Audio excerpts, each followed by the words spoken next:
Something that I'm really curious about for you with your experience with Aspen and those thinking spaces was one, did it feel validating to hear that you were on the right track with the space for thinking and reflection and okay, I've handed this off, what's next? Yes. What's something that really surprised you that you learned, and what's something that surprised you about what other people maybe connected with? What surprised me with what I learned is that it is really important to protect what home or what that space is that centers you and makes you feel steady.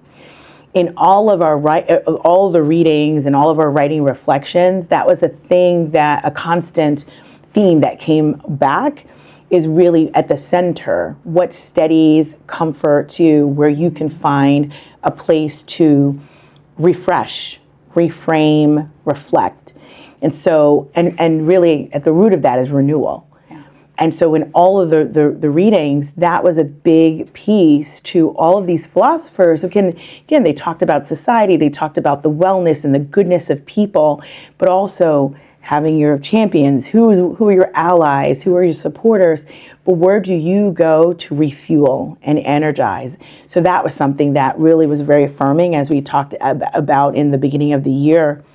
And what surprised me about, the group is that we all had different context, of course, coming in to the program, the global perspective about what drives us as a society.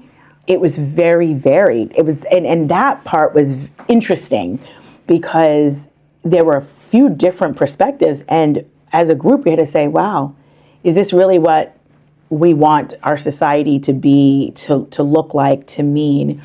And so there was a lot, that global perspective in our group was really it was an asset to us in just understanding, again, over time, some of these themes in our society repeat, and how do we as leaders, transformational leaders, make a difference and a change that will stand the test of time.